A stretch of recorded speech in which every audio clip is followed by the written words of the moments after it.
Imagine what a difference it would make if the maintenance and equipment divisions truly work together as a team. You have too much to do, not enough time, and not enough resources. Let's face it, communication is a challenge. Collaboration happens, but not nearly enough, and teamwork suffers as a result. Consider what a difference it would make if teamwork was the focus of each and every person in both divisions. The day would fly by and work would get done. In fact, you would exceed any goal you could possibly set. Time and again, you have told me that advanced communication about training programs would help you be prepared and informed. So I have listened. I'm Helen Horiza. I've had the privilege of meeting many of you through the Leadership Academies and the Division of Equipment Elevations program.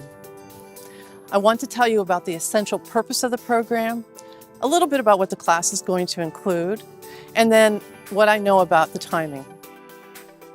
The essential purpose of this program is to improve teamwork, collaboration, communication in both the maintenance and the equipment divisions at every level.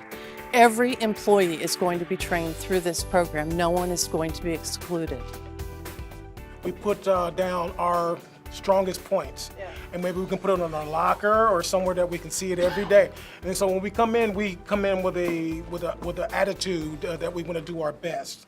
And we want to. Now let me tell you a little bit about the actual content of the class itself. We'll start the morning off with an executive presentation. That will be followed by all of us working together to define what the words safer, smarter, together really mean. And then we're going to talk about how teams have high levels of engagement and low levels of engagement. What makes that change? And what does it feel like to be an employee on a high-functioning team or on a poor team? Next, we're going to talk a little bit about communication under pressure, because you're working in time-pressured circumstances and sometimes dangerous circumstances. So we want your tone of voice, the words you use, the body language that you use to be effective in those situations. And the thing that sticks out the most was how willing every one of these were willing to just jump in, and they all sincerely seemed like they just wanted to do their part and to be successful. We're also going to talk a little bit about your temperament and how you're different, how you have strengths and weaknesses, how you communicate, how you make decisions, how you like to work with your time. Are you punctual? Are you casual?